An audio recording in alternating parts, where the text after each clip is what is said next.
Santé, qu'est-ce qu'on sait de cette 5G? C'est la principale crainte, les ondes, les effets sur la santé. Oui, rien que ce sujet, ça mériterait, je pense, une émission, au moins une émission à part entière. Il faut bien avoir à l'esprit que, en général, les fréquences qui sont utilisées sont à peu près les mêmes. Que pour la 4G. Mais non, mais même de la 2G, 3G, 4G, 5G, la 5G c'est différent, il y a un nouveau spectre qui est ouvert, mais ce sont les mêmes pour le reste, et qu'il y a 6,3 milliards de personnes qui utilisent la téléphonie mobile dans le monde. Donc si on avait des enjeux épidémiologiques de masse, ça se saurait. C'est impossible de ne pas le voir. Il y a un certain nombre d'études épidémiologiques qui concernent les usages du smartphone qui apparaissent.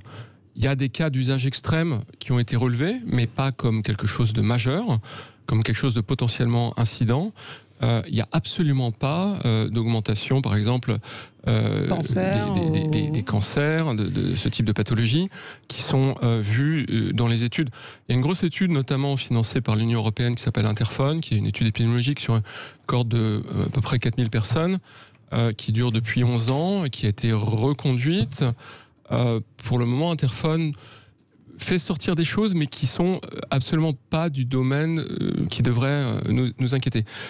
Sur la 5G en particulier, ce qui est intéressant, je pense que ça mérite d'être dit, c'est que, si vous voulez, je vous ai parlé tout à l'heure de la pluridisciplinarité des usages, c'est-à-dire le fait que quand vous êtes dans le rural, vous n'avez pas besoin du même faisceau que quand vous êtes à l'intérieur, dans une usine, par exemple. C'est pas les mêmes fréquences, c'est pas la même façon d'interagir avec le terminal. La 5G, elle permet ça.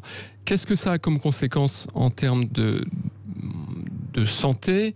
Enfin, peut-être pas de santé, mais effectivement, ça rayonne moins. C'est-à-dire, vous prenez beaucoup moins de radiation. C'est-à-dire que la 5G est moins dangereuse que la 4G. Et dans ces versions ultérieures, on va mettre en place des antennes qu'on appelle MIMO, qui sont des antennes directionnelles.